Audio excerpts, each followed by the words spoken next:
क्या आपको भी लगता है कि आपका जीवन बेहिसाब कठिनाइयों से और संघर्षों से भरा हुआ है, इसलिए लोग सच्चाई और धर्म का रास्ता छोड़ देते हैं?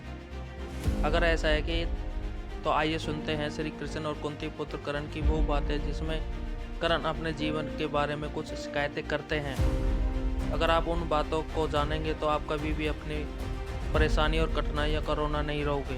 यह बात तब की है जब कर्ण ने भगवान कृष्ण से पूछा, हे कृष्ण, कृपया आप मुझे बताइए कि मेरे जीवन इतना दुखदायी क्यों है। मेरे जन्म होते ही मेरी माँ ने मुझे त्याग दिया। क्या अवैध संतान होना मेरा दोष था? गुरु द्रोणाचार्य ने मुझे धनुष शिक्षा नहीं दी क्योंकि मैं क्षत्रिय पुत्र भी नहीं था।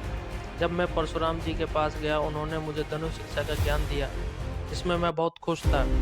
जब मैंने उनकी रक्षा के लिए बिच्छू के डंक की मार को सहन करा, तो यह देखकर परशुराम ने यह जाना कि मैं ब्राह्मण पुत्र नहीं हूँ। तो उन्होंने मुझे श्राप दिया कि जिस वक्त मुझे उनकी सीखी विद्या की सबसे ज़्यादा ज़रूरत होगी, तब मैं उसे भूल जाऊँगा। हे कृष्ण, आप तो सब ही जानते हैं कि द्रौपदी के स्वयंवर में मेरा किस कदर अपमान किया गया था। मुझे सूत पुत्र कहा गया था।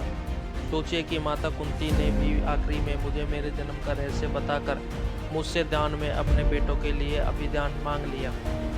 मुझे जीवन में जो भी मिला है वो दुर्योधन से मिला है। तो बताइए, मैं उसकी तरफ से लड़कर बुराई का पात्र हूँ?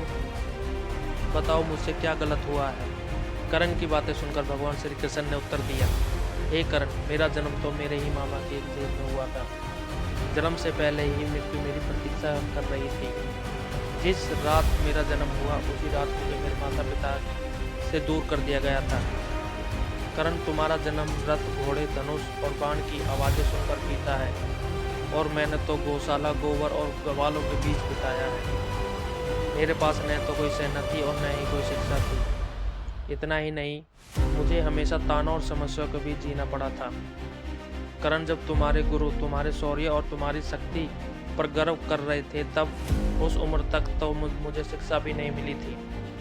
इस युद्ध में यदि दुर्योधन जीतता है तो तुम्हें बहुत श्रेय और सम्मान मिलेगा, लेकिन सोचो, अगर धर्मराज जी जीते हैं तो मुझे क्या मिलेगा?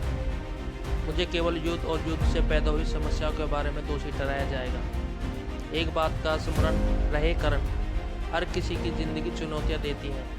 हर पल मृत्यु की ओर बढ़ता हुआ जीवन किसी के भी साथ भी न्याय कर सकता है। दुर्योधन ने अन्याय का सामना किया है, तो युधिष्ठिर ने भी अन्याय को भोगा है, लेकिन सच्चा